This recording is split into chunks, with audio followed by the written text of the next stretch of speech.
기를 축복합니다. 아멘. 아멘. 아멘. 하나님의 말씀을 나누겠습니다. 7월 우리가 선교에 집중하는 기간이죠. 스가랴 4장 6절로 9절 말씀입니다.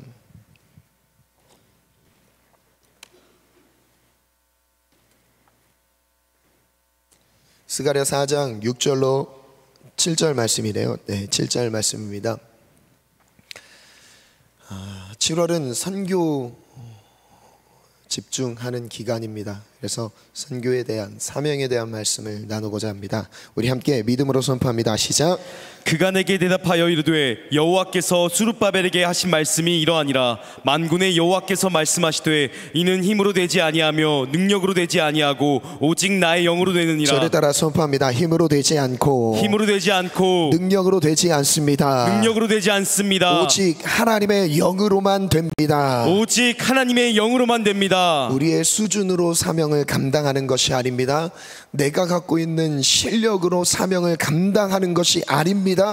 무엇이냐? 오직 하나님의 영으로만 감당할 수 있느니라. 아멘. 하나님의 영으로만 하나님이 내게 맡겨주신 일들을 수행할 수 있습니다. 저를 따라 선포합니다. 하나님의 영으로 충만하게 하소서. 하나님의 영으로 감당하게 하소서. 그래서 우리가 성령의 충만함을 사모하는 것입니다. 성령이 충만하면 다 됩니다. 아멘. 아멘. 그 다음 갑니다. 시작. 큰 산아 내가 무엇이냐? 내가 스룹바벨 앞에서 평지가 되리라. 그가 머릿돌을 내놓을 때에 무리가 외치기를 은총이 그에게 있을지어다 하리라. 저를 따라 선포합니다. 큰 산아 내가 무엇이냐? 스룹바벨 앞에서 평지가 될지어다. 큰 산아 내가 무엇이냐? 평지가 될지어다. 우리 앞에 놓여있는 큰 산이 있습니까? 큰 산처럼 보여도 하나님 보셨을 땐 평지입니다. 아멘. 하나님 보셨을 땐 평지입니다. 아멘. 여러분, 개미가 그 앞에 큰 모래 언덕이 있어서 큰 산이라고 느껴질 수 있어도 우리가 보기에는 평지인 거예요. 아멘. 아멘. 아멘. 우리가 보기엔 평지인 거예요. 우리 앞에 큰 산처럼 보여지는 문제, 우리의 앞길을 가로막는 큰 산이 있습니까? 하나님 보셨을 땐 평지입니다. 아멘. 하나님이 보셨을 땐 평지입니다. 아멘. 평지가 될지어다. 아멘. 아멘. 여러분, 오늘 사명에 대한 말씀을 나누고자 합니다. 사명을 회복하라. 하나님의 말씀 제목은 사명을 회복하라. 사명을 회복하는 그 부분에 있어서 우리는 한 가지 중요한 질문 앞에 서게 됩니다. 내가 살아가는 이유는 무엇입니까? 내가 존재하는 목적은 무엇입니까? 나는 왜 그렇게 열심히 공부해야 하죠? 열심히 학위를 따야 하죠? 또한 열심히 일터에서 수고롭게 일을 해야 하죠? 맞아요. 열심히 살아가는 것도 중요합니다. 그러나 만약 내가 가는 길을, 그 목적지를 제대로 설정하지 못한 채 살아가는 삶이라면 죽음 앞에 섰을 때는 허무함밖에 남지 않을 겁니다. 아무것도 남지 않을 것입니다. 오늘 우리에게 부여하신 사명이 있습니다. 하나님은 우리 모두에게 사명을 주셨어요. 아멘. 그런데 그 사명과 함께 우리가 그 사명을 감당하는 데 있어서 어려움이 없고 공격이 없고 대적 세력이 없고 뭔가 순탄하게 그 사명을 감당할 수 있다면 사실 어려움은 없겠습니다. 그런데 문제는 그 사명과 함께 하나님의 도우심이 있긴 하지만, 하나님이 도우시긴 합니다. 그러나 사명과 함께 따라다니는 어려움들이 있습니다.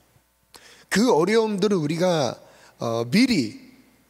미리 어떤 어려움들이 있을지를 알고 그것을 예방하고 그것을 준비한다면 사명을 감당하는 데 있어서 큰 어려움은 어려움으로 끝나지 않고 그 어려움을 능히 이길 수 있는 자리로까지 나아가게 될 것입니다. 대부분이 이런 사명에 있어서 어려움들을 겪게 됩니다. 아니, 모두가 겪게 됩니다. 왜냐하면 사명과 함께 사탄의 공격도 있기 때문입니다. 오늘 두 가지 주제를 나누려고 합니다. 사명을 멈춘 자, 첫 번째 주제고요. 두 번째는 사명을 회복하시는 하나님. 오늘 현재 나의 내면을 한번 잘 들여다보면서 내가 지금 사명을 향해 가고 있는가, 아니면 사명을 멈춘 상태인가를 그 말씀 앞에서 분별하시기를 원합니다. 그리고 또한 하나님은 우리에게 사명을 회복하시는 은혜의 하나님이세요. 그리고 우리에게 맡겨주신 사명을 다시 하나님이 힘을 허락하시면서 하나님의 영으로 감당케 하실 것입니다. 아멘. 첫 번째 주제인데요, 사명을 멈춘 자. 사명을 멈춘 자입니다. 에스더인데요, 에스라 1장 1절로 3절 말씀인데요, 우리 같이 한번 읽어볼까요? 시작. 바사왕 고레스 원년에 여호와께서 예레미야의 입을 통하여 하신 말씀을 이루게 하시려고 바사왕 고레스의 마음을 감동시키시되, 하나님께서 바사왕 페르시아의 제국의 패권이 페르시아로 옮겨갔습니다. 바벨론이 멸망하고 이제 페르시아가 전 세계를 다스리고 있을 때 첫 번째 왕이었던 고레스에 대해서 설명하십니다. 페르시아의 첫 번째 왕 고레스가 즉위하자 그때 하나님께서 고레스 왕의 마음에 감동을 일으키셨대요. 1절에 다시 볼게요. 여호와께서 예레미야의 입을 통하여 하신 말씀을 이루게 하시려고. 예레미야 선지자죠. 예레미야를 통해서 주셨던 말씀은 무엇이었냐면 70년 뒤에 바벨론이 멸망할 것이고 그 뒤에 너희들은 예루살렘 성전을 회복할 것이다. 너네들은 포로에서 이제 귀환될 것이다 라고 약속을 주셨어요. 그 약속하신 말씀을 이루게 하시려고 바사왕 고레스의 마음에 감동을 주셨습니다. 그가 온 나라에 공포도 하고 조서도 내렸어요. 2절 같이 읽어볼까요? 시작. 바사왕 고레스는 말하노니 하늘의 하나님 여호와께서 세상 모든 나라를 내게 주셨고 나에게 명령하사 유다 예루살렘에 성전을 건축하라 하셨나니. 바사왕 고레스 마음에 감동 주셨던 말씀 띄워주세요. 감동 주셨던 핵심 메시지는 무엇이었냐면 성전을 건축하라 라는 메시지였어요. 유대인이 아닙니다. 바사왕 고레스, 페르시아의 고레스 왕이 하나님으로부터 어떤 감동을 받았냐면, 야, 너희들이 섬기는 그 하나님은 진짜 하나님이다. 그래서 하나님을 위해서 성전을 건축하라. 아멘. 그 명령을 자기 민족의 왕이 아니라 하나님이 감동하시면 누구의 입을 통해서든지 하나님의 일을 이루실 수 있습니다. 아멘. 하나님은 하나님의 약속하신 것을 어떻게 이루시냐면 약속을 반드시 이루세요. 아멘. 그리고 예상하지 못한 방법대로 하나님이 사람의 수준에 갇혀 있는 분이 아닙니다. 하나님은 하나님의 수준으로 하나님의 역사를 이루어 가세요. 그래서 고레스 왕에게 감동 주셨어요. 예루살렘의 성전을 건축하라. 70년 전에 무슨 일이 있었죠? 예루살렘 성전은 다 무너져 내렸어요. 그 무너져 내린 결과는 무엇에 대한 결과였죠? 바로 이스라엘 백성과 하나님과의 관계를 보여주는 거였어요. 하나님을 떠난, 하나님을 등지고 우상숭배와 죄악으로 치닫고 있었던, 돌이킬 마음조차 없었던 그들을 향해 하나님이 진노를 발하시고 이제 예루살렘 성전이 무너지고 하나님의 영광이 그들 가운데서 떠났습니다. 이제 더 이상 그들과 함께 하시지 않는 것처럼 여겨졌어요. 그래서 70년 동안 바벨론이라는 그 지역에서, 타국에서 포로 생활을 하게 되었습니다. 몇 년이요? 70년이요. 근데 이 70년 포로 생활이 시작될 즈음 예레미야를 통해서 하나님이 약속을 주셨어요. 70년 뒤에 너희들을 회복시키실 것이다. 70년이 차면 그건 너희들의 죄에 대한 대가였던 거예요. 70년이 찬 뒤에 너희들을 반드시 하나님이 회복시키실 것이다. 아멘. 그래서 예레미야의 예레미야의 입을 통해서 하신 말씀을 이루게 하시려고 하나님이 고레스 왕을 감동시키셨던 거예요. 3절 볼게요. 시작. 이스라엘의 하나님은 참 신이시라. 너희 중에 그의 백성된 자는 다 유다 예루살렘으로 올라가서 이스라엘의 하나님 여호와의 성전을 건축하라. 그는 예루살렘에 계신 하나님이시라. 바사왕 고레스 왕의 입으로부터 여호와의 성전을 건축하라는 명령이 떨어졌습니다. 그들에게 기회가 주어졌습니다. 여러분, 성전은 어떤 의미이죠? 바로 하나님과의 관계를 보여주는 거예요. 성전이 아름답게 지어졌던 것은 바로 그들과 하나님과의 관계가 얼만큼 세워졌는지를 보여줬던 거였어요. 예루살렘 성전의 회복은 이스라엘 백성이라면 당연히 꿈같이 기다렸던 사건입니다. 기다렸던 사건이었어요. 언제 예루살렘이 회복될까? 언제 하나님의 성전이 다시 지어질까? 이것을 손꼽아 기다렸을 거예요. 아니, 기다려야 되는 것이 마땅했습니다. 에스라 1장 5절 말씀 또 이어서 볼게요. 이에 유다와 베냐민 족장들과 제사장들과 레위 사람들과 그 마음이 하나님께 감동을 받고 올라가서 예루살렘에 여호와의 성전을 건축하고자 하는 자가 다 일어났습니다. 이제 드디어 우리에게 성전이 회복되는구나, 그 기대감을 갖고 많은 사람들이 일어났대요. 그 수를 에스라 2장 64절에 말씀하고 계십니다. 읽어보겠습니다. 시작. 온 회중의 합계가 42,360명이요. 바벨론 포로 생활을 정리하고 예루살렘으로 뛰어든, 성전 재건을 위해 뛰어든 사람이 약 42,000명 정도가 되었습니다. 여러분, 42,000명이면 좀 많은 것 같죠? 근데 이스라엘 민족의 수, 한 민족의 수를 따져봤을 때 42,000명은 많은 인원이 아닙니다. 출애굽 한번 띄워주세요. 출애굽했을 때 이스라엘 백성들의 인구가 얼마나 되었죠? 60만 명이었습니다. 그리고 다윗 왕이 실제 통치하고 있었던 거의 이제 전성기라고 보면 되겠죠. 그때 이스라엘 인구수가, 이스라엘 민족, 한 민족의 인구수가 160만 명 정도가 되었습니다. 이게 역대상 21장에 나오거든요.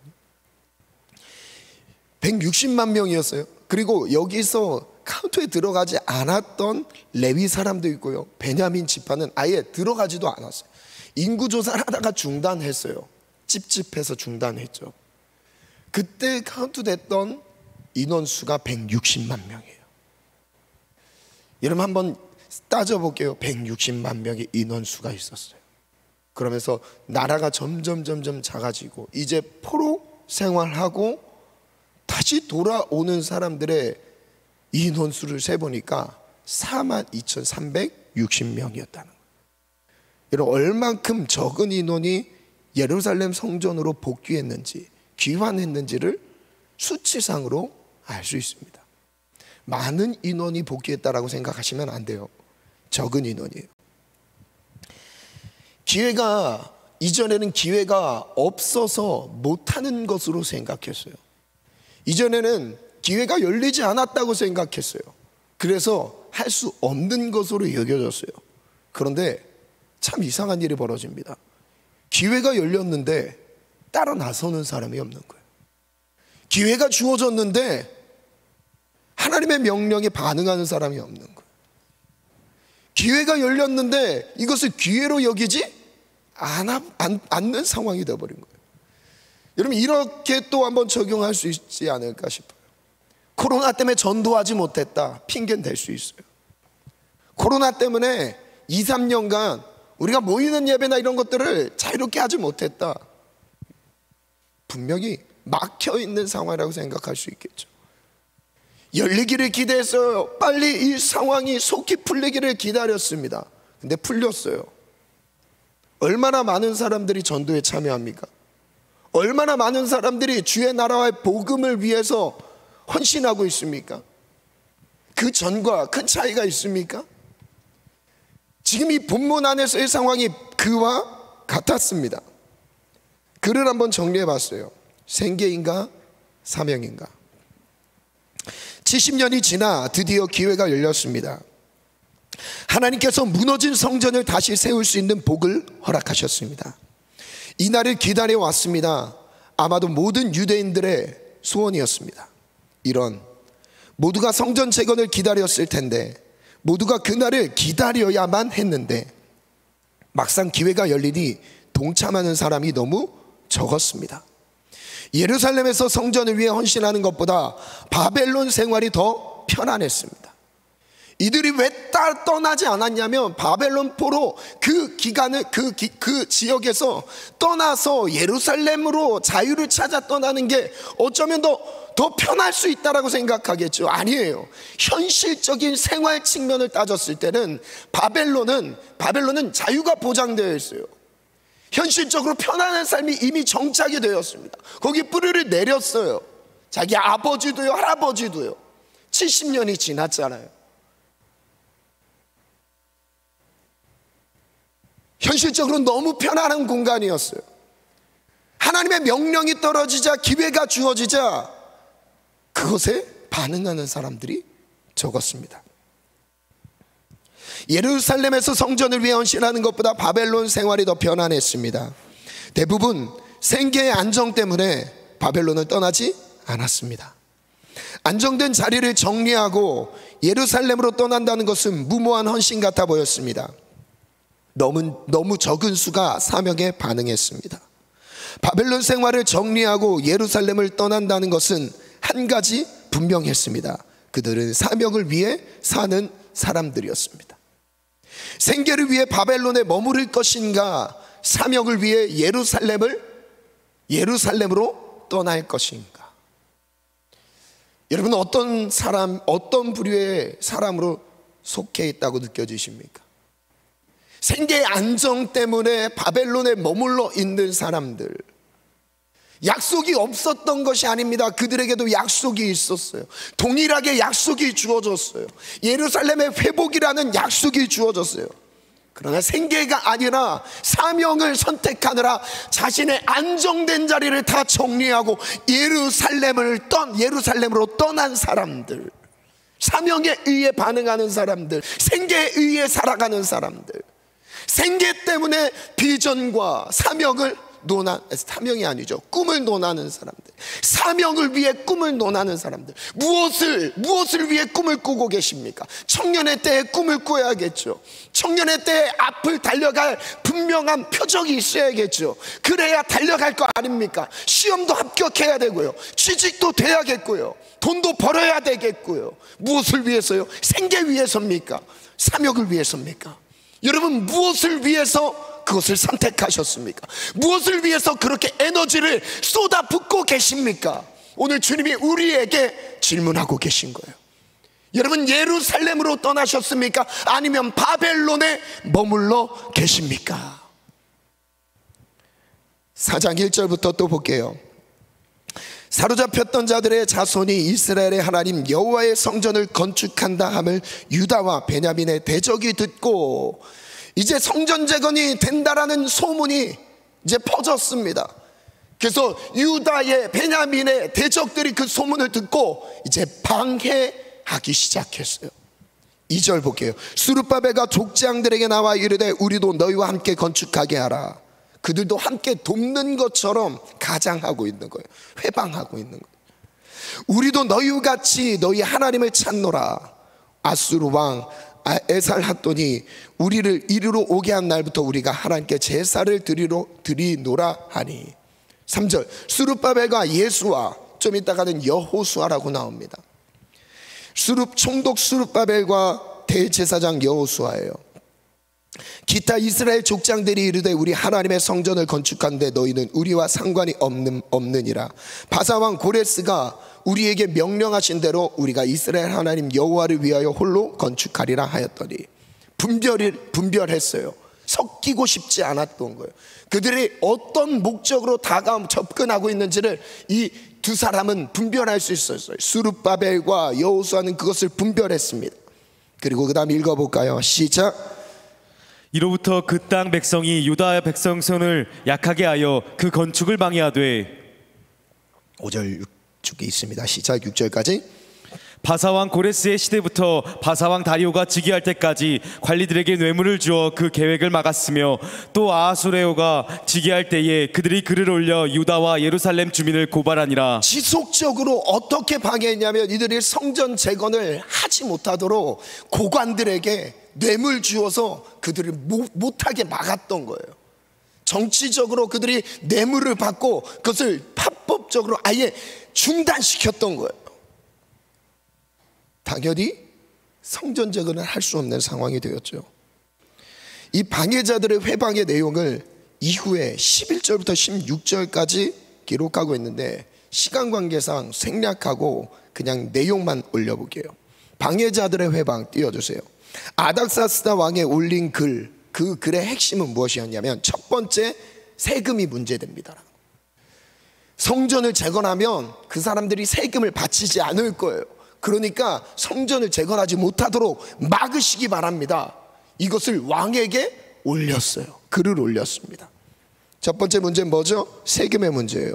조공과 관세와 통행세를 바치지 않을 것이므로 왕에게 손해가 될 것입니다 라고 중간에서 모함했던 거예요. 두 번째 문제는 영토의 문제였습니다. 영토의 문제는 뭐죠? 성을 건축하는 그 지역은 왕에게서 벗어나게 될 것입니다.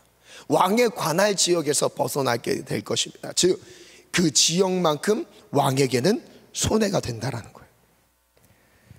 유다와 베냐민의, 즉 예루살렘 성전 재건을 위해 뛰어들었던 사람들에게 있어서 대적들이 일어나서 왕과 그 사이를 이간질시키고 있었던 거예요. 그래서 중단이 되었어요.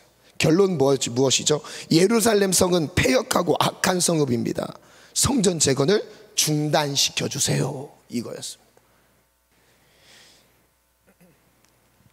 아닥사스다 왕이 어떤 조서를 내리죠? 그 다음 내용을 보니까 4장 21절부터 볼게요. 이제 너희는 명령을 전하여 그 사람들에게 공사를 그치게 하여 그 성을 건축하지 못하게 하라. 그리고 또 다시 조서가 내려질 때까지 성전 재건을 하지 말라고 명령이 내렸어요, 왕으로부터요. 22절 볼게요. 너희는 삼가서 이 일에 게으르지 말라. 어찌하여 화를 더하여 왕들에게 손해가 되게 하랴 하였더라. 그 다음 23절 24절 읽어볼까요? 시작. 아닥사스 왕의 조서 초본이 르훔과 서기관 심세와 그의 동료 앞에서 낭독되매 그들이 예루살렘으로 급히 가서 유다 사람들을 보고 권력으로 억제하여 그 공사를 그치게 하니, 이에 예루살렘에서 하나님의 성전 공사가 바사왕 다리오 제2년까지 중단되니라. 왕이 바뀌어도 그 왕의 바뀐 그 통치 제도를 익혀야 되는 시간들이 있죠. 중간에 계속 개입하는 거예요. 뇌물을 주면서 성전 재건하지 못하도록 계속 언제까지요? 다리오 왕이 즉위해서 2년이 될 때까지 중단되었다라고 얘기해요. 역사적으로 그 년수를 따져보니까 몇 년 동안 성전 재건이 중단되었던 거예요? 약 15년이에요. 15년, 16년 정도의 시간이 지났어요. 1, 2년이 아닙니다. 몇 달 동안 멈췄던 게 아니었어요. 1년, 2년, 3년, 4년, 15년 이상 지나도록 성전 재건을 할 수 없을 만큼 그 모든 상황들이 정치적으로, 제도적으로 묶여 있었던 거예요. 성전 재건을 중단하는 것, 이것은 영적으로 어떤 상태였는지를 오늘 말씀 안에서 한번 보겠습니다. 학개 1장 1절로 2절 말씀인데요, 그들이 성전 재건을 중단했어요. 근데 이 중단한 건 어쩔 수 없는 상황이었습니다. 제도적으로 어쩔 수 없이 중단할 수밖에 없었어요. 어떻게 강행합니까? 왕의 허락이 떨어지지 않았는데 어떻게 강행하겠어요? 그래서 어쩔 수 없이 멈췄다라고 생각했어요. 하나님의 때가 아니라고 생각했던 거예요. 학개서 1장 1절을 볼게요. 다리오 왕 제2년 6째 달, 언제죠? 성전 재건이 다시 시작하기 전에 하나님이 학개 선지자를 불러서 그에게 말씀을 주십니다. 무슨 말씀을 주셨죠? 그달 초하루에 여호와의 말씀이 선지자 학개에게, 이 학개로 말미암아 살디엘의 아들 유다 총독 수룹바벨, 두 명의 리더를 기억하시기 바라요. 총독 수룹바벨, 즉 포로 귀환에서 가장 그 민족의 대표성을 가지고 있는 인물이에요. 리더죠. 수룹바벨 그리고 여호사닥의 아들 대제사장 여호수아에게 임하니라. 여호수아에게, 그건 여호수아는 대제사장이었어요. 즉 하나님 앞에서 성전에 관련된 일에 가장 총책임자였던 거예요. 즉 수룹바벨과 대제사장에게 여호와의 말씀이 학계를 통해 임했습니다. 어떤 현실이에요? 수룹바벨 성전을, 이 두 번째 성전을 수룹바벨 성전이라고 합니다. 수룹바벨을 통해서 성전을 지었기 때문에 솔로몬 성전이 무너지고 그 다음 제2성전 수룹바벨을 통해서 다시 재건되는 그 성전의 이름이 수룹바벨 성전이거든요. 이 두 명에게 하나님의 말씀이 임했어요. 2절 같이 읽어볼까요? 시작. 만군의 여호와가 이같이 말하여 이르노라. 이 백성이 말하기를 여호와의 전을 건축할 시기가 이르지 아니었다 하였느라. 그때 하나님의 사명을 위해 뛰어든 사람들이 이런 말을 합니다. 하나님의 때가 아니구나. 어쩔 수 없구나. 하나님이 도우시지 않는구나. 하나님 다른 때에 역사하실 것이다 라고 생각을 하고 있는 거예요. 그러기를 몇 년이 지난 거예요? 15년이 지났던 거예요. 하나님의 때가 아니라고. 지금 현실적으로 보니까 하나님의 성전을 지을 만큼의 상황이 아닌 거예요. 하나님이 허락하시면 왕의 허락이 있어야 할 테고, 하나님의 허락이 있으면 그 제도적으로 묶였던 게 풀려야 되지 않을까요? 근데 그래서 이 사람들이 헌신되었던 사람들, 여기서 말하는 이 사람들은 누구죠? 바벨론에 남겨져 있는 사람들이 아닙니다. 헌신하기 위해 뛰어든 사람들이에요. 비겁하게 자기 현실 안에서 묶여있는 사람들이 아니었어요. 최선을 다해서 모험으로 무모해 보일 정도로 그 지나친 헌신의 자리로 자기 모든 안정감을 내려놓고 뛰어들었던 사람입니다. 그 사람들의 입에서 뭐라고요? 하나님의 때가 아니구나. 시기상조라고 여겼던 거예요. 저는 이 말씀을 보면서 우리의 지금 이 나의 삶 속에서 이렇게 적용할 수 있지 않을까 생각이 들었어요. 여러분, 하나님의 부르심을 받았습니까? 그렇다면 그 반응할 때는 언제입니까? 언제 반응해야 돼요? 언제 헌신해야 돼요? 언제 교회를 위해, 영혼을 위해 언제 뛰어들으셔야 돼요? 언제죠? 하나님이 상황을 열어주신 그 때가 있습니까? 열린 것 같은데 닫힌 상황이에요. 참 신기합니다. 열려있는 것 같은데 닫혀있어요. 하나님은 말씀하셔서 열려있다고 말씀하시는데 상황은 어때요? 닫혀있다니까요. 그래서 우리는 이렇게 얘기해요. 지금은 아니라고. 지금 난 헌신할 수 없다고 얘기해요. 지금 이 문제를 처리하느라 이것 때문에 할 수 없다고 얘기합니다. 지금은 복음을 전할 수 없다고 그래요. 지금 이 문제 때문에 여기에 막힘이 있어서 지금 복음은 전하는 게 아니라 나중에 기회를 주실 거래요. 지금은 선교할 수 없다고 해요. 지금은 내 때가 아니라고 합니다. 그럼 도대체 언제입니까? 그럼 도대체 하나님이 내게 열어주시는 그때는 언제죠? 하나님은 나에게 언제 뛰어들길 바라세요? 언제 그 상황 가운데 성전 재건을 완공해야 되는 것처럼 오늘 우리에게 맡겨진 그 사명이 언제 이루어지기를 원하십니까? 언제예요? 학개서 1장 3절 이후로 또 볼게요. 여호와의 말씀이 선지자 학개에게 임하였습니다. 뭐라고 임했을까요? 4절 읽어볼까요? 시작. 이 성전이 황폐하였거늘 너희가 이때에 판벽한 집에 거주하는 것이 옳으냐. 성전은 황폐한데 그들이 거주하고 있는 집, 성전을 재건하기 위해 뛰어들었는데 그들은 어떤 집에, 편박한 집에 거주하고 있어요. 성전은 황폐한데요, 즉 좋은 집에 거주하고 있다는 거예요. 성전은 무너져 내렸는데 너희들은 좋은 집에 거주하고 있다는 거예요. 그게 옳은 것이냐 물어보세요. 5절. 그러므로 이제 만군의 여호와가 이같이 말하노니 너희는 너희 행위를 살필지니라. 그 다음에 뭐라고 말씀하시죠? 6절 시작. 너희가 많이 뿌릴지라도 수확이 적으며 먹을지라도 배부르지 못하며 마실지라도 흡족하지 못하며 입어도 따뜻하지 못하며 일꾼이 삭슬 받아도 그것을 구멍 뚫어진 전대에 넣음이 되느니라. 허무하다는 거예요. 여러분, 사명을 잃어버린 삶은요, 사명이 중단될 삶은요, 최선을 다해서 자신의 삶을 돌봐도 돌봐지지가 않습니다. 여러분, 왜냐하면 우리의 정체성은 내 삶을 챙기고 돌보기 위해 살아가는 삶이 아니에요. 참고로 내가 하나님의 사람이고 하나님의 복음을 위해 부르심을 받았다면, 나를 통해 돌아올 한 영혼이 있다면 나는 내 삶을 돌보고 챙기는 수준으로 전락해서는 안 된다는 것입니다. 그렇게 돌본다고 돌봐지는 게 아닙니다. 안 돌봐줘요. 오늘 말씀에서 6절에 뭐라고 말씀하세요? 너희가 많이 뿌릴지라도 수확이 적었대요. 먹어도 배부르지 못했고요, 마실지라도 흡족하지 못했대요. 입어도 따뜻하지 못하며 일꾼이 싹쓸 받아도 그것을 구멍 뚫어진 전대에 넣음과 같도다. 많이 벌어들인 것 같은데 구멍 뚫린 전대는 뭡니까? 다 쏟아져, 어디론가 계속 쏟아져 나가는 거예요. 7절 볼게요. 만군의 여호와가 말하노니 너희는 자기 행위를 살필지니라. 무엇을 명령하십니까? 8절 시작. 너희는 산에 올라가서 나무를 가져다가 성전을 건축하라. 그리하면 내가 그것으로 말미암아 기뻐하고 또 영광을 얻으리라. 여호와가 말하였느니라. 하나님이 그들을 무엇 때문에 예루살렘으로 보내셨습니까?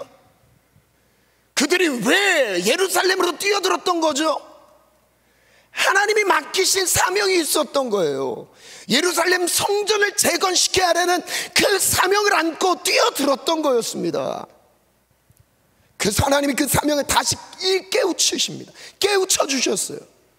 그 사명을 잃어버렸던 그 사명을 다시 그 심장 안에서 끄집어내셨어요. 꼭꼭 감춰져 있던 그 사명, 어디론가 잃어버린 것 같았던 그 사명을 다시 학교 선지자를 통해서 깨우고 계신 거예요. 여러분, 하나님의 부르심을 진하게 받았던 경험 있지 않으십니까? 하나님, 내가 선교하겠습니다. 내가 한 영혼을 위해서 살겠습니다. 내가 복음을 전하는 삶을 살아가겠습니다. 말이 잘 안 나오네. 그때가 어렸을 때여도 좋아요. 청소년기 때도 좋습니다. 청년 때 뜨겁게 하나님을 만났을 때 내 삶을 하나님께 드리면서 내가 복음 전도를 위해서, 영혼 구원을 위해서 살겠습니다. 여러분, 헌신해보지 않으셨어요? 주님 오늘 그 사명을 다시 깨우고 계세요. 그 사람들 9절 해볼게요. 너희가 많은 것을 팔았으나 도리어 적었고 너희가 그것을 집으로 가져갔으나 내가 불어버렸느니라. 하나님이 돕지 않으셨던 거예요. 왜냐하면 사명 자체를 잃어버렸는데, 사명 자체, 즉 내가 이 살아가는 이유조차 잊고 있는데 최선을 다해 살아간들 무슨 의미가 있겠습니까? 여러분, 잘 살아서 뭐 하시려고요? 편안하게 살아서 결국 그것이 무엇을 목적으로 하는 게 내 나 중심의 삶인 거예요. 하나님이 아니라 나를 섬기는 우상 숭배에 빠져 있는지 모르게 자기 스스로 빠져 있습니다. 그 다음 말씀 또 읽어볼게요. 나 만군의 여호와가 말하노라. 이것이 무슨 까닭이냐? 내 집은 황폐했을 때 너희는 각각 자기 집을 짓기 위하여 빨랐음이라. 10절 읽어볼까요? 10절 11절 시작. 그러므로 너희로 말미암아 하늘은 이슬을 그쳤고 땅은 산물을 그쳤으며 내가 이 땅과 산과 곡물과 새 포도주와 기름과 땅의 모든 소산과 사람과 가축과 손으로 수고하는 모든 일에 한재를 들게 하였느니라. 사명을 멈췄을 때, 하나님의 부르심을 놓쳤을 때, 하나님의 사명이 중단된 시기부터 오늘 본문 안에서는 두 가지 결과를 말씀하셨어요. 띄워줄래요? 사명을 멈춘 결과 첫 번째가 뭐죠? 허무한 인생이 돼버렸어요. 삶의 기쁨이 없어졌어요. 삶의 의미를 찾지 못해요. 성적은 좋은데 공허한 상태. 무슨 느낌인지 아시죠? 돈은 많이 벌었는데 공허한 상태. 학위는 취득했는데 공허한 상태. 뭔가는 이룬 것 같은데 마음은 너무나 이 허전한 마음은 채워지지 않는 상태. 그거라 말씀하세요. 허무한 인생. 두 번째 뭐죠? 재앙과 재난을 말씀하세요. 하나님이 막아두셨어요. 왜 그렇죠? 사랑하셔서요. 여러분, 가끔 우리가 예기치 못했던 어려움에 놓일 때가 있어요. 그때 그때 알아차리셔야 돼요. 혹시 사명이 흐려지지 않았나? 여러분, 그것은요, 하나님은 오늘 우리에게 사명을 회복하라는 사인인 겁니다. 내가 살아가는 이유와 목적을 회복하라는 하나님의 사인인 거예요. 글을 정리해 봤습니다. 사명을 멈춘다면 하나님의 때가 아닌 줄 알았습니다. 하나님의 때라면 속전속결로 이루어질 줄 알았습니다. 헌신하지 않았던 것도 아닙니다. 생계를 내려놓고 사명을 위해 뛰어들었습니다. 정말 모든 것을 내려놓고 뛰어들었습니다. 분명한 믿음의 도전이었습니다. 하지만 상황은 이 사명을 지속할 수 없었습니다. 정치적으로, 제도적으로 묶였습니다. 혹시 이런 상황에 놓여 있는 지체들이 있습니까? 내가 주를 위해 살아가고자 내 삶을 드렸어요. 하나님께 드린 바 되었어요. 그런데 여기에서 막혀 있는 지체들, 모든 생계를 다 내려놓고 이제 내가 복음을 위해 살기로, 사명을 따라 살기로 결정한 그 귀한 지체들의 헌신, 그 결단, 여기까지는 좋았죠. 근데 막혔어요. 이어서 읽어볼게요. 다시 하나님의 때를 기다리게 되었습니다. 성전을 재건하기 위해 뛰어들었는데 성전을 지을 수 없으니 내 집이라도 지어야겠다는 판단이었습니다. 하나님의 때를 기다리며 최선을 다해 예루살렘 생활을 정착하기 시작했습니다. 밭을 경작하고 씨를 뿌리며 수고롭게 시간을 보냈습니다. 기다린다는 핑계로, 하나님의 때가 열리기까지 기다린다는 핑계로 수고롭게 경작하고 씨를 뿌리며 자기 집을 짓고 있었던 거예요. 이어서 또 볼게요. 어느덧 깨닫게 되었습니다. 사명을 멈추고 생계를 위해 살고 있습니다. 수고한 만큼 열매를 거두지 못했고 뜻대로 생계가 잘 챙겨지지도 않았습니다. 그렇게 몇 년이요? 15년이 지났습니다. 이제 성전 재건이라는 사명이 마음에 와닿지 않게 되었습니다. 사명을 멈춘 채 그렇게 시간이 흘렀습니다. 여러분은 선교라는 단어가 어떤 사람에게는 가슴을 뛰게 하는 단어인데요, 어떤 사람에게는 그냥 선교 글씨밖에 보이지 않는 거예요. 여러분, 처음부터 우리가 그랬습니까? 복음이라는 단어를 처음 들었을 때 이 복음이 나를 사망에서 생명으로 옮기시는, 나를 죽음에서 살리시는, 나를 지옥 형벌에서 천국으로 하나님의 자녀의 신분으로 바꾸는 이 복음의 능력, 이 어마어마한 복음의 능력 앞에 여러분 고꾸라지지 않을 사람이 누가 있었어요? 그런데 이 현실의 세계 안에 생존에 묶여 있다 보니까 복음이라는 글씨가 와닿지 않게 됩니다. 복음? 혹시 그렇게 시간을 보내고 있지 않으십니까?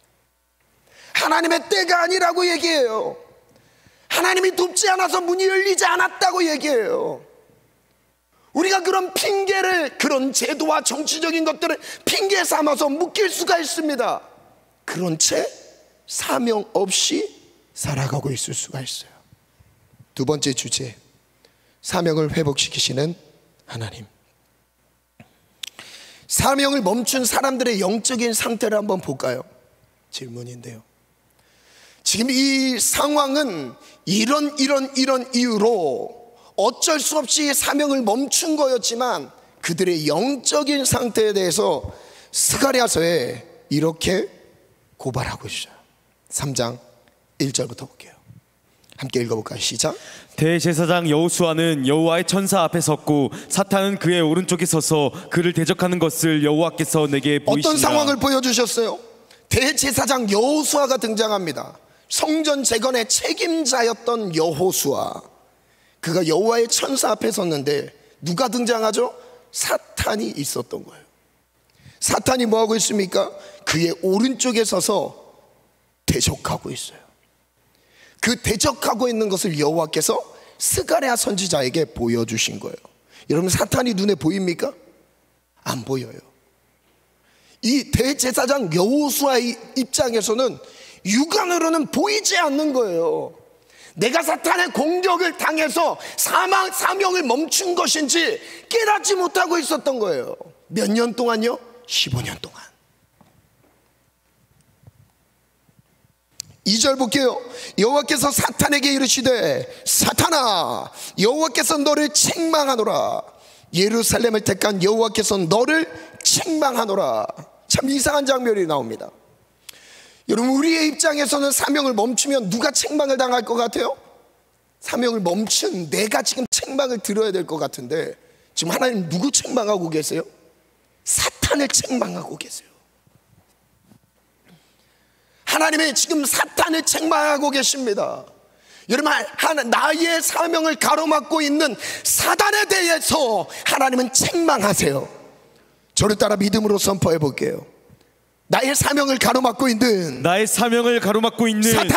사탄은 하나님께 책망을 받는다. 하나님께 책망을 받는다. 나도 책망을 할 수 있는 거예요. 하나님이 나를 책망하시는 게 아니에요. 여호수아를 책망하시는 게 아니에요. 너 왜 못했냐? 너 더 할 수 있었잖아. 너 왜 사명 감당하지 못했냐? 주님 책망하지 않으셨어요. 오히려 어떻게 하시죠?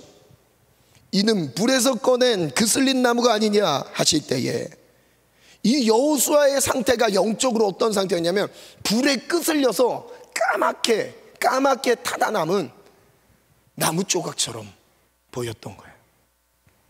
영적으로 보니까 그랬던 거예요. 3절, 그때 하나님이 어떤 일을 벌이시죠? 시작. 여호수아가 더러운 옷을 입고 천사 앞에 서 있는지라. 여호수아가 지금 현재 입고 있는 옷의 상태는 더러운 옷을 입고 있습니다. 대제사장이었던, 성전 재건의 책임자였던 그랬더니 하나님이 이 일을 이루시려고 했는데 지금 더러운 옷을 입고 천사 앞에 딱 서 있는 거예요. 얼마나 무기력하게 서 있었을 것 같아요. 죄책감에 눌려있지 않았을까요? 영적으로는 아무런 힘을 발휘하지 못하고 눌려있는 상태인 거예요. 그런데 그때 위로의 말씀이 던져집니다. 함께 읽겠습니다. 4절 시작.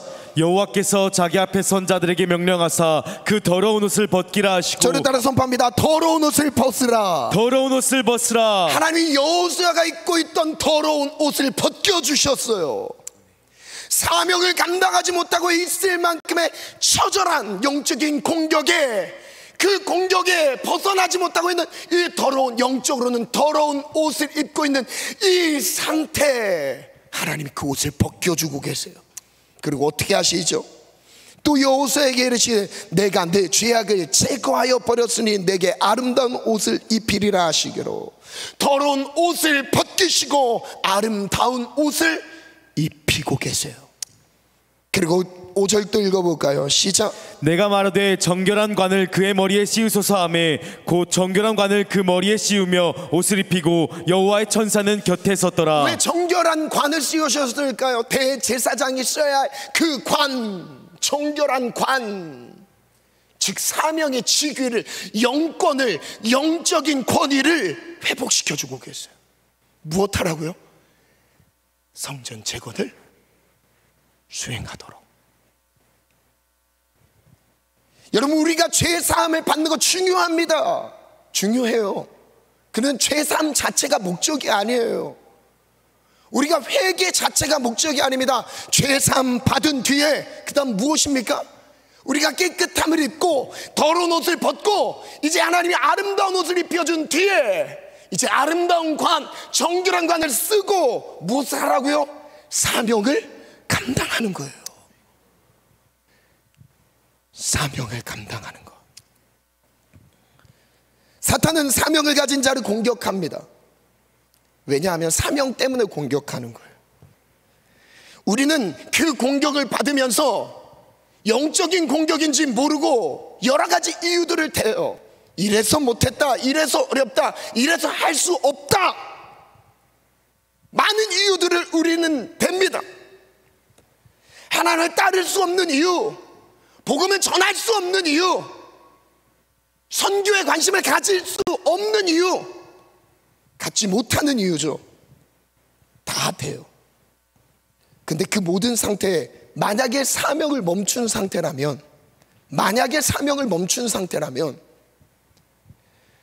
그것은 영적으로 불에 그슬린 나무 조각과 같이 더럽혀진 여호수아의 모습과 같다는 거예요. 오늘 하나님이 우리에게 영적인 권위를 회복시키길 원하세요. 하나님은 오늘 우리의 더러운 옷을 벗겨주실 거예요. 아멘. 오늘 이 예배를 통해서 내 옷을 더럽혀 있는 모든 상태를 제거해 주실 겁니다. 아멘. 그리고 모든 죄악을 제거해 주실 거예요. 그리고 아름다운 관을 씌워 주실 거예요. 왜요? 사명을 위해서요. 띄워주시겠어요? 성전 재건의 책임자인 총독 스룹바벨에게 하나님이 이런 약속을 해주셨어요. 오늘 본문 말씀이죠. 그가 내게 대답하여 이르되 여호와께서 스룹바벨에게 하신 말씀이 이러하니라. 함께 읽어볼까요? 시작. 만군의 여호와께서 말씀하시되 이는 힘으로 되지 아니하며 능력으로 되지 아니하고 오직 나의 영으로 되느니라. 핵심이 무엇이죠? 무엇을 유추할 수 있습니까? 스룹바벨이 이 절에 뛰어들긴 했어요. 헌신하긴 했어요. 근데 이것은 자기 능으로 했던 거예요.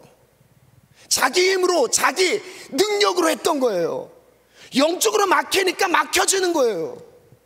근데 무엇으로 감당할 수 있는 거예요? 오직 나의 영으로만 할 수 있느니라.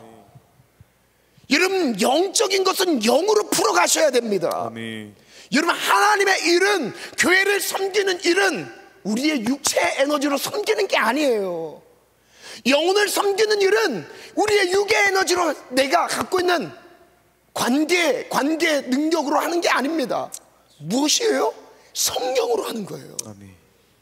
오직 여호와의 능력으로 감당할 수 있느니라. 아멘. 지금 이것을 스룹바벨이 놓쳤던 겁니다. 총독 스룹바벨이, 여러분, 첫 번째 단계 헌신까지는 좋았어요. 여기 포함되는 지체들 많이 있을 겁니다. 주의 일에 헌신하고 주의 일에 뛰어들었어요. 그런데 상황과 환경, 제도에 묶여버리는 거예요.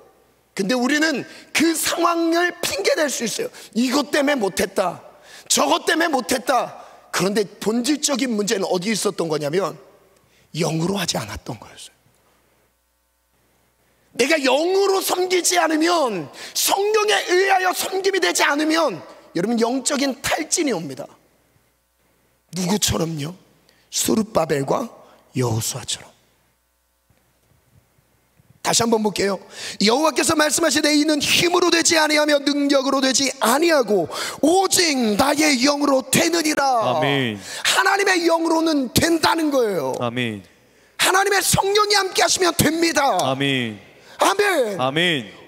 현실적으로 막혀있는 이 문제도 하나님의 성령이 함께 하시면 열리게 돼 있어요. 아멘. 저를 따라 선포합니다. 성령이 함께 하시면, 성령이 함께 하시면, 성령을 의지하면 됩니다. 됩니다. 정말 믿으십니까? 아멘. 여러분, 우리가 맡고 있는 사명들, 그것이 교회 안팎의 모든 위치에서의, 교회 안의 사명만 말씀드린 게 아니에요. 교회 밖에서의 사명도 있겠죠. 그 모든 사명이 성령으로 감당되어지기를 원합니다. 아멘. 내 지식이 아니에요. 내 경험이 아니에요. 아멘. 내 힘이 아닙니다. 아멘. 성령이에요. 아멘. 오직 하나님의 영으로 감당하느니라. 아멘. 그 다음 나오는 선포가 무엇이에요? 7절이에요. 시작. 큰 산아 내가 무엇이냐? 내가 스룹바벨 앞에서 평지가 되리라. 이거 3번 한번 선포할게요. 시작. 큰 사람 내가 무엇이냐? 내가 스룹바벨 앞에서 평지가 되리라. 큰 사람 내가 무엇이냐? 내가 스룹바벨 앞에서 평지가 되리라. 큰 사람 내가 무엇이냐? 스룹바벨 앞에서 평지가 되리라. 아멘. 아멘. 여러분, 그 스룹바벨에 내 이름을 넣고 선포하세요. 큰 산아, 눈으로 봤을 때는 어쩔 수 없는, 중단할 수밖에 없는 이 현실, 그러나 영으로는 열릴 수 있다는 거예요. 아멘. 그러나 영으로는 뚫어낼 수 있는 거예요. 아멘. 그러나 영으로는 감당할 수 있는 겁니다. 아멘. 아멘. 아멘. 아무리 큰 산이라 할지라도 스룹바벨 앞에서 평지가 될지어다. 아멘. 스룹바벨 앞에서 평지가 될지어다. 아멘. 내 앞에서, 나 앞에서 평지가 될지어다. 아멘. 이것이 오늘 우리의 선포가 되길 원합니다. 아멘. 그래서 5장 1절로 2절 볼게요. 선지자들 곧 선지자 학개와 이도의 손자 스가랴가 이스라엘의 하나님의 이름으로 유다와 예루살렘에 거주하는 유다 사람들에게 예언했더니, 예언을 했을 때 무슨 일이 벌어지죠? 2절, 이에 스알디엘의 아들 수룹바벨과 예수와 여호수아죠, 일어나서 예루살렘에 있던 하나님의 성전을 다시 건축하기 시작했어요. 몇 년 만에요? 약 15년 만에. 하나님은 학개와 스가랴를 통해서 중단된 성전 재건을 다시 박차를 가하게 하십니다. 말씀을 마무리하겠습니다. 학개 2장 4절 말씀을 보니까 이제 이 학개 선지자가 수룹바벨과 여호수아에게 독려합니다. 그러나 여호와가 이르노라, 수룹바벨아 스스로 굳세게 할지어다. 여호사닥의 아들 대제사장 여호수아야 스스로 굳세게 할지어다. 여호와의 말이니라.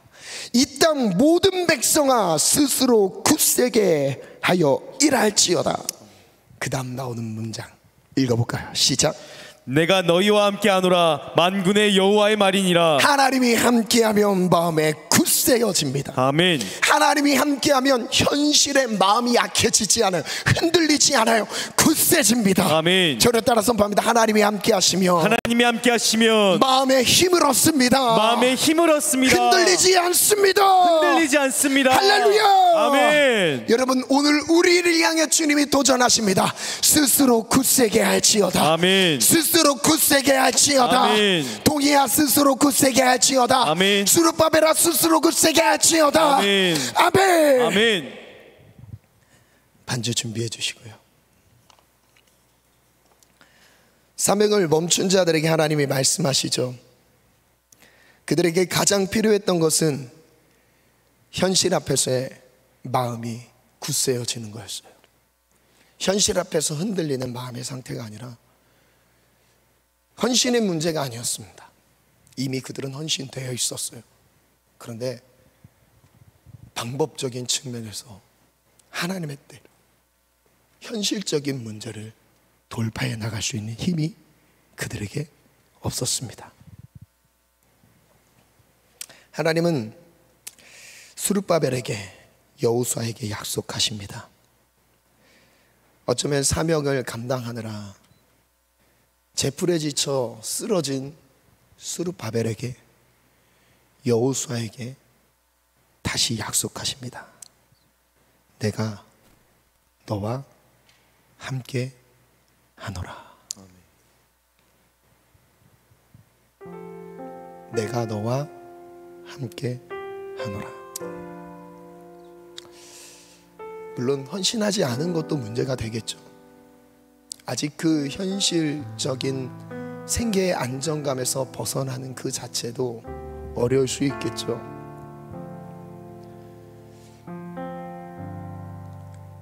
뛰어들어서 하나님, 내가 이제 하나님의 영광을 위해서 복음을 위해 헌신하겠습니다. 하나님의 영광을 바라보며 제 삶을 드리겠습니다. 그 마음의 결단과 고백으로 주를 따르기 시작했는데, 혹시 현실적인 많은 문제들에 막혀있는 지체들이 있습니까? 그래서 사명을 놓친 채 수년의 시간을 보낸 사랑하는 하나님의 자녀들이 있습니까? 사명을 주님이 회복하라고 오늘 말씀하십니다. 내가 너와 함께 할 것이다. 그리고 너는 마음을 굳세게 하라고 주님이 우리를 일으켜 세우십니다. 하나님은 사명을 주시면서 우리에게 동일하게 말씀하십니다. 마음을 강하게 하라. 담대하라. 하나님이 사명을 주실 때 어김없이 그 다음 주시는 그 말씀이 있었어요. 마음을 강하게 하라. 담대하라. 그리고 다 재차 이렇게 말씀하세요. 내가 너와 함께 할 것이다. 예수님 우리에게 지상명령을 주시면서도 함께 하실 것을 말씀하셨습니다. 마태복음 마지막 지상명령이죠. 예수께서 나와 말씀하여 이르시되 하늘과 땅의 모든 권세를 내게 주셨으니 그러므로 너희는 가서 모든 민족을 제자 삼아 아버지와 아들과 성령의 이름으로 세례를 베풀고 내가 너희에게 분부한 모든 것을 가르쳐 지키게 하라. 그 다음 중요한 문장이죠. 볼지어다 내가 세상 끝날까지 너희와 항상 함께하리라. 사명과 함께 하나님은 사명만 주신 게 아니라 사명과 함께 약속을 주십니다. 내가 너와 함께하리라. 아멘. 내가 너와 함께하리라. 아멘. 지친 수르바벨, 무기력한 여호수아이십니까? 오늘 주님이 주시는 약속을 붙잡고 기도합시다. 그리고 사명을 회복합시다. 아멘.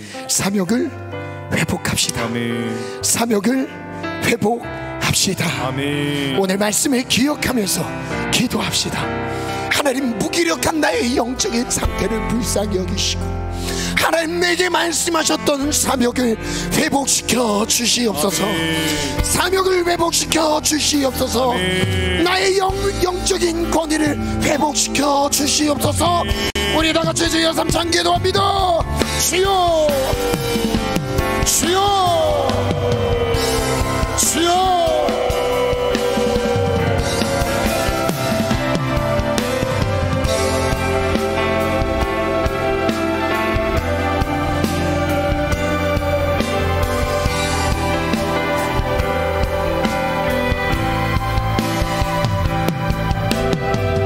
잃어버린 사명, 중단된 사명,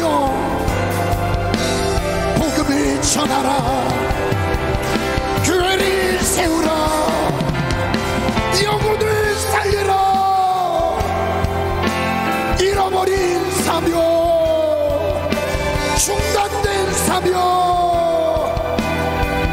다시 회복하길 원합니다.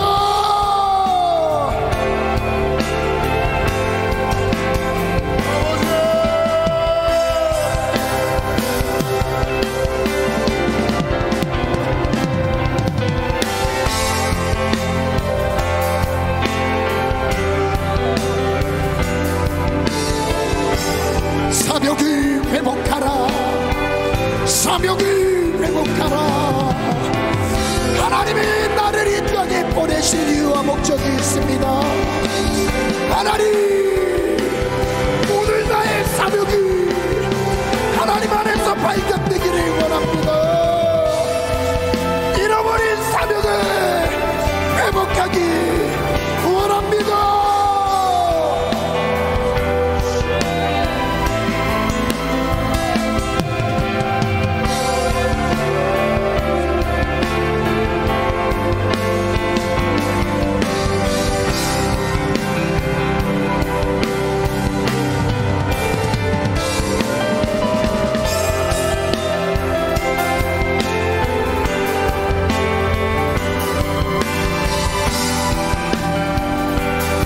하나님의 때가 아니라는 핑계, 할 수 없다는 핑계, 현실은 어렵다는 우리 안의 핑계. 주님, 그러나 우리의 영적인 상태는 처참하게 무너져 있는 스룹바벨과 여호수아의 상황이었습니다. 사명을 멈춘 자들이여 회복하라. 주여,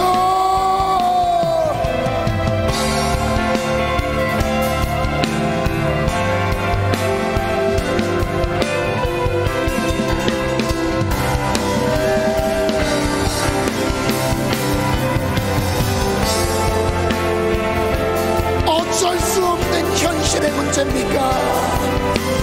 아닙니다. 아닙니다.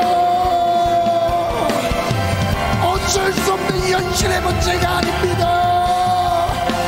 사명을 잃어버린, 내 힘을 의지하고 있는, 교만하고 게으름에 빠져있는 나의 모습, 인간의 육신의 팔을 의지하였던 우리의 연약함을 회개합니다. 주여,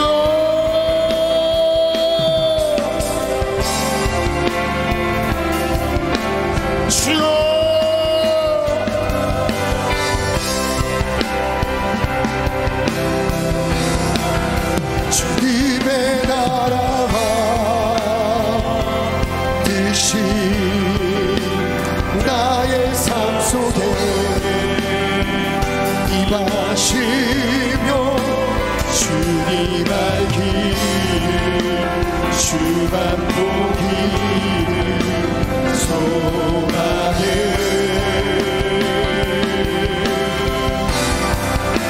거룩히 살아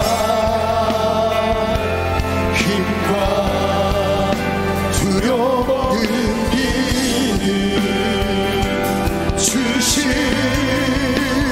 나의 하나님 완전한 사랑 찬양해. 우리 시간 다시 한번 기도하겠습니다. 첫 번째 기도 제목을 드릴 때 이 기도 제목에 우리의 마음을 하나님께 올려드리고자 하는 지체들이 있다면 자리에서 일어나서 고백하면 좋겠습니다. 함께 믿음으로 선포합니다. 생계에 묶여있는 삶을 회개합니다. 기회가 열렸어도 사명에 뛰어들지 못하는 모습을 회개합니다. 사명을 위해 헌신하여 뛰어들었지만 제한적인 환경에 의해 다시 생계를 위한 삶으로 변질되었음을 회개합니다. 사명을 멈춘 죄악을 불쌍히 여겨 주소서. 생계를 위한 삶이 아닌 사명을 따르는 삶으로 나아가게 하소서. 고백이 있으신 분들은 자리에서 일어나서 하나님 앞에 기도하겠습니다. 두 가지 회개의 내용입니다. 첫 번째는 기회가 열렸지만 여전히 바벨론에 머물러 있는 하나님의 사람들의 모습,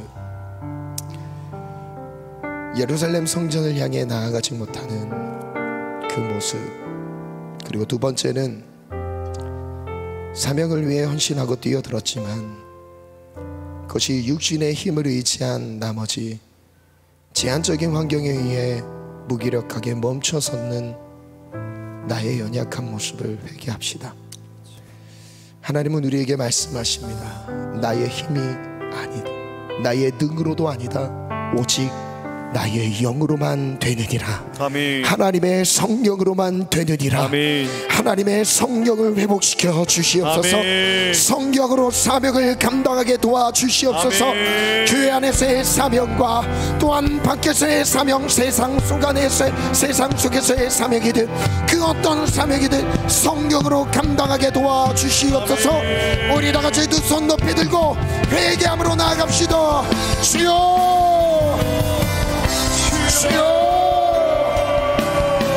주여.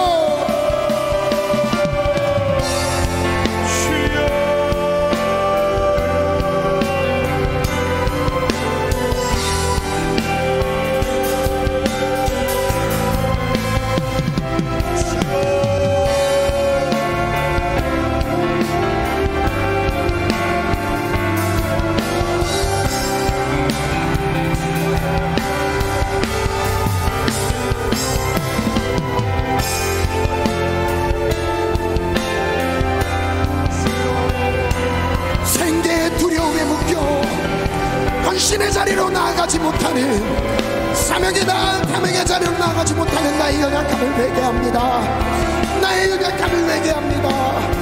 내 힘을 의지하며 현실적인 어려움에 묶여있는 사명이 중단된 나의 모습을 회개합니다. 주여, 주여.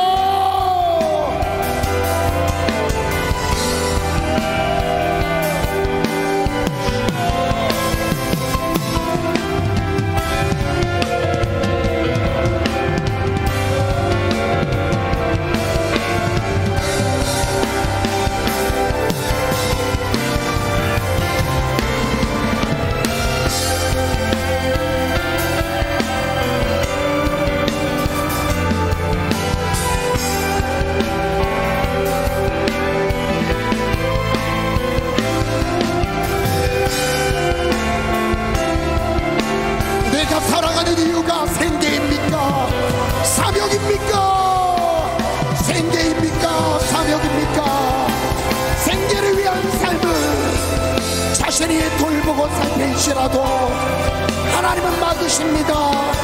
그리고 사명을 위한 자리로 옮기십니다. 사명을 위한 자리로 나아갑시다. 사명을 위한 자리로. 주여, 주여.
시간 다시 한번 기도하겠습니다. 두 번째 기도 제목, 이 기도 제목과 함께 하나님 앞에 우리의 마음을 드리고자 하는 지체들 역시 자리에서 일어나서 기도하겠습니다. 함께 믿음으로 선포합니다. 사명을 멈춘 나의 영적 상태를 직면합니다. 더러운 옷을 벗겨주소서. 모든 죄악을 제거하여 주시고 아름다운 옷으로 입혀주소서. 사명을 회복시켜 주시며 사탄에 대한 영적 권위를 회복시켜 주소서. 우리의 영적인 권위를 회복시켜 주시옵소서. 아멘. 하나님은 우리를 책망하셨던 게 아니었습니다. 사탄을 책망하고 계셨습니다. 오늘 지금도 사탄을 책망하고 계십니다. 영적인 권위를 회복하였지어다. 아멘. 영적인 권위를 회복하였지어다. 아멘. 나의 더러운 옷을 벗겨주시고 아름다운 옷을 입혀주시옵소서. 우리 다같이 주여 삼창 기도합니다. 주여, 주여, 주여. 하나님 여호수아의 영적인 권위를 회복시켜주시고 오늘 우리의 영적인 권위를 회복시켜주시고 오늘 우리의 영적인 권위를 회복시켜주시고 하나님 영적인 권위를 회복시켜주시고 우리의 모든 죄악을 제거하시고 하나님의 영으로 충만하게 하시고 하나님 우리가 사명을 감당하시고 우리의 사명을 회복시켜주시고 주여.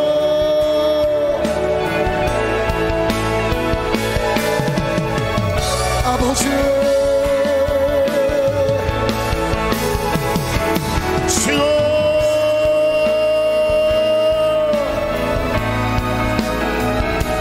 주여.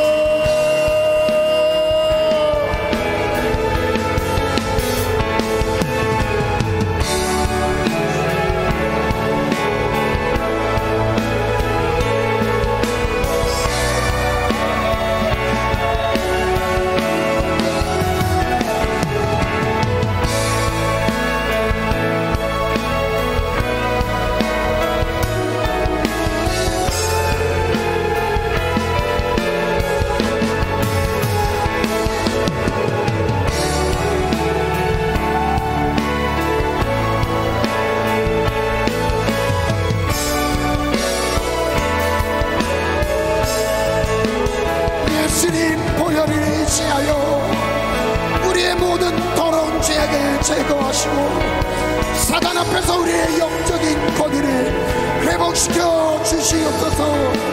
영적인 권위를 회복시켜 주시옵소서.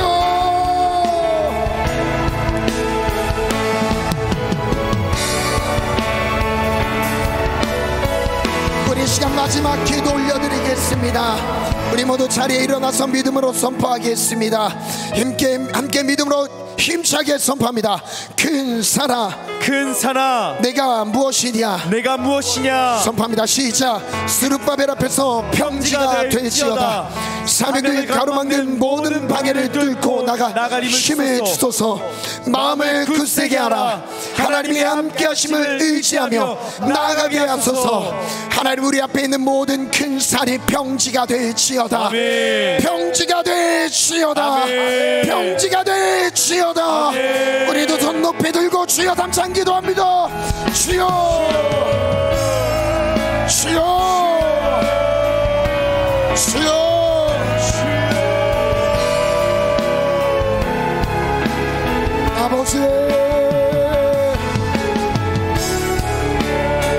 평지가 될지어다.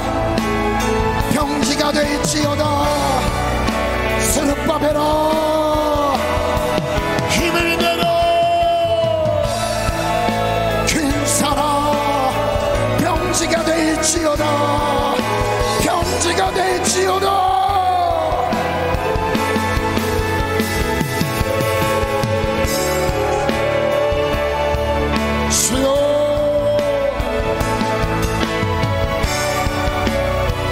괜찮아. 평지가 되리라. 평지가 되리라. 평지가 될지어다. 평지가 될지어다.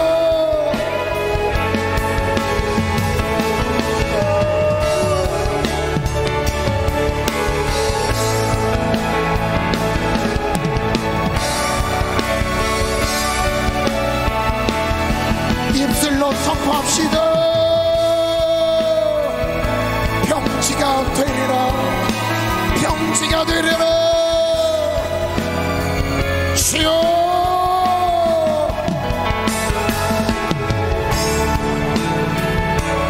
너를 보리라. 주님 약속하셨네.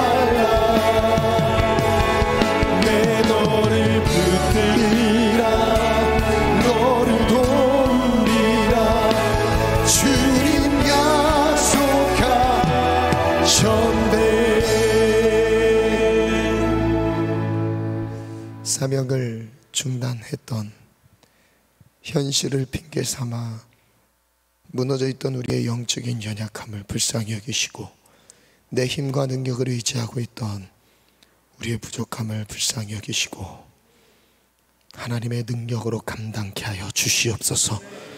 우리의 사명을 회복시켜 주시옵소서. 잃어버린 사명을 찾게 하시고 중단한 사명의 박차를 갈 성령의 충만함을 더하여 주시옵소서. 성령의 권능으로 일어날지어다. 성령의 권능으로 사명 감당할지어다. 더러운 옷을 벗겨주시되 아름다운 옷을 입혀주시고 정결한 관을 씌워 주시옵소서. 우리의 영적인 권위를 회복시켜 주시옵소서. 근사나 내가 무엇이냐. 수룹바벨 앞에서 평지가 될지어다. 근사나 평지가 될지어다. 내 앞에서 평지가 되리라. 평지가 되리라. 그 어떤 것도 우리에게 더 이상 막힘이 될 수 없음을 기도로 선포하며 나아가게 도와주시옵소서. 현실적인 어려움을 토로하지 않게 하시되 기도로 이겨가게 하소서. 주님, 오늘 우리의 사명을 회복하기에 주님을 기대합니다. 예수님의 이름으로 기도합니다. 아멘.